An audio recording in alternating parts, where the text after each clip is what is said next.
नमस्कार दोस्तों। आप सभी लोगों को इस सेशन में बहुत बहुत स्वागत है। जैसा कि हम सभी लोगों को मालूम है कि हम लोग डेली बेसिस पे करंट अफेयर्स को डिस्कस करने का काम करते हैं दोस्तों। हाल फिलहाल में जो घटी घटनाएं हैं उस पर हम लोग चर्चा करने का काम करते हैं दोस्तों। तो उसी सीरीज में निकलकर हमारे पास आज एक घटना है जिस पे हम लोग चर्चा करने का काम करेंगे दोस्तों। जिसे हम लोग जानने का प्रयास करेंगे। कहा जा रहा है कि चंद्रमा में गुफाएं मिली है। क्या भविष्य में अंतरिक्ष यात्रियों का घर हो सकता है? क्या ऐसा ऐसा कहा जा रहा है दोस्तों। तो आइए इसके बारे में हम डिटेल बात करते हैं। क्या है हमारे लिए, कितना इंपॉर्टेंट है दोस्तों, इसके बारे में जानने का प्रयास करेंगे। कहा जा रहा है कि चंद्रमा पर गुफाएं मिली है और ये भी अंदाजा लग रहा है कि क्या भविष्य में अंतरिक्ष यात्रियों का एक घर हो सकता है, यानी कि अंतरिक्ष यात्रियों को एक रुकने का जगह हो सकता है, रुकने के लिए सही जगह हो सकता है दोस्तों, ऐसा कहा जा रहा है। चर्चा में क्यों है दोस्तों? Scientist have confirmed a cave on the moon. Scientist ने कन्फर्म किया है कि चंद्रमा पर गुफाएं हैं। That could be use to shelter future explorers, यानी कि वो एक घर की तरह हो सकता है जो भविष्य में वहाँ एक्सप्लोर करने के लिए जाएंगे। प्रमुख बिंदु इसको क्या क्या है? हाल ही में इटली के नेतृत्व वाली वैज्ञानिक, यानी कि ये जो बातें कही गई है, ये जो खोज किया गया है, इटली का एक ग्रुप है साइंटिस्टों का, उनके द्वारा एक खोज की गई है दोस्तों। हाल ही में इटली के नेतृत्व वाली वैज्ञानिकों की टीम ने चंद्रमा पर सबसे गहरे ज्ञात गड्ढे में एक बड़ी गुफा होने का साक्ष्य प्राप्त किया है। यह गुफा अपोलो 11 के लैंडिंग स्थल से केवल 250 यानी 400 किलोमीटर दूर है दोस्तों। अपोलो लैंडिंग वह लैंडिंग है जब मानव इतिहास में पहली बार किसी ने चंद्रमा पर जाने का प्रयास किया था दोस्तों, जिसके थ्रू नील आर्मस्ट्रॉन्ग और एक और साइंटिस्ट थे जो साथ में गए थे, यानी नील आर्मस्ट्रॉन्ग और बज अल्ड्रिन। ये दोनों जो पहली बार चंद्रमा पर गए थे वो अपोलो 11 के थ्रू ही गए थे दोस्तों। तो जहाँ अपोलो 11 वो जो लैंडिंग किया था उसी के जगह से 400 किलोमीटर दूर पे ये गुफा पाया गया है दोस्तों। अंतरिक्ष यान अपोलो 11 में नील आर्मस्ट्रॉन्ग और बज अल्ड्रिन चंद्रमा पर गए थे। खोजी गई ये गुफाओं का जो क्षेत्रफल है, उस जो गुफा खोजा गया है दोस्तों, उसका क्षेत्रफल कितना बताया जा रहा है? कहा जा रहा है कि 40 मीटर चौड़ा है, 30 मीटर लंबाई है दोस्तों। वैज्ञानिकों का मानना है कि चंद्रमा पर ऐसी हजारों गुफाएं मौजूद है। यह भविष्य में अंतरिक्ष वैज्ञानिकों के लिए आवास के रूप में उपयोगी हो सकता है, यानी रहने के लिए काम आ सकता है दोस्तों, ऐसा भी कहा जा रहा है।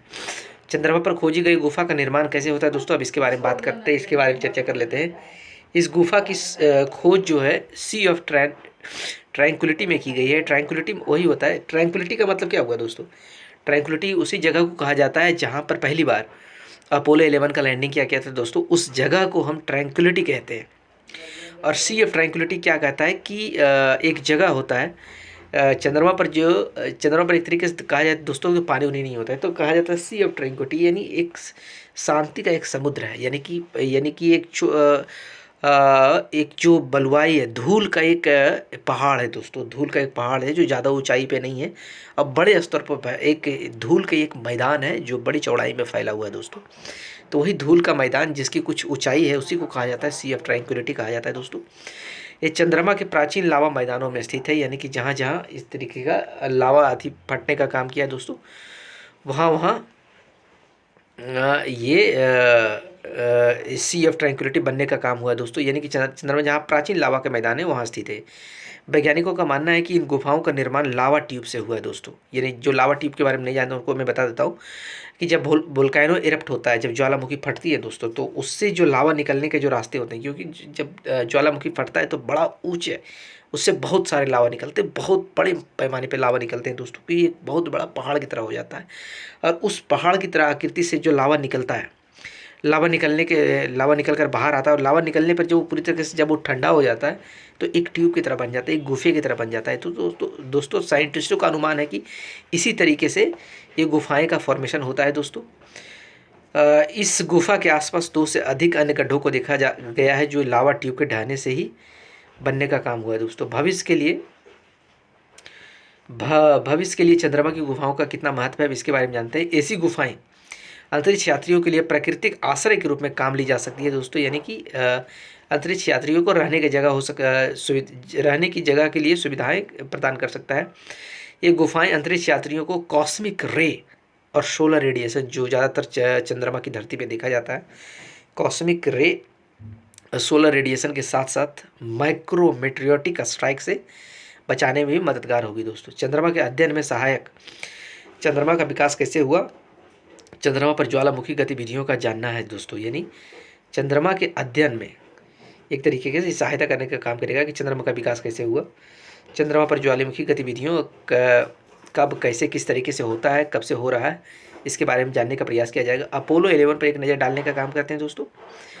क्या है अपोलो 11? उद्देश्य क्या था इसका? चंद्रमा पर उतरना और वापस पृथ्वी पर आना था दोस्तों। यानी अपोलो 11 पहली बार जो वैसी है एक प्रोजेक्ट है दोस्तों, एक विमान है, एक घटनाएं हैं जो पहली बार चंद्रमा पर जाने का काम किया था दोस्तों। अमेरिका द्वारा भेजा गया था अपोलो 11, उसका नाम दिया गया था। जो साइंटिस्ट जो इसमें गए थे उनका नाम अपोलो 11 का दिया गया था दोस्तों। उद्देश्य क्या था इसका? उद्देश्य था चंद्रमा पर उतरना और वापस पृथ्वी पर आना दोस्तों। लॉन्च कब किया था? 16 जुलाई 1969 को लॉन्च किया था चंद्रमा पर। ये लोग 20 जुलाई 1969 को पहुंचने का काम किए थे और 24 जुलाई 1969 को ये वापस आने का काम किए थे दोस्तों। चंद्रमा पर उतरने वाले पहले व्यक्ति का नाम नील आर्मस्ट्रॉन्ग के रूप में लिया जाता है। पहले शख्स थे, पहले वैज्ञानिक थे, यानी कि पहले इंसान थे, मानव इतिहास में पहले इंसान थे जो पहली बार चंद्रमा पर पहुँचने का काम किया था।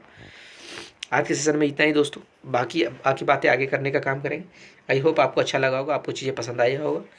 अगर इसी तरीके से आप कंटेंट को देखना चाहते हैं, हाल फिलहाल की घटनाएं को बारे में जानना चाहते हैं, तो आप इस चैनल से जुड़ सकते हैं। आपको रेगुलर बेसिस पे आपको इस तरह की घटनाएं देखने को मिलेगी दोस्तों, इसमें जानने को मिलेगा।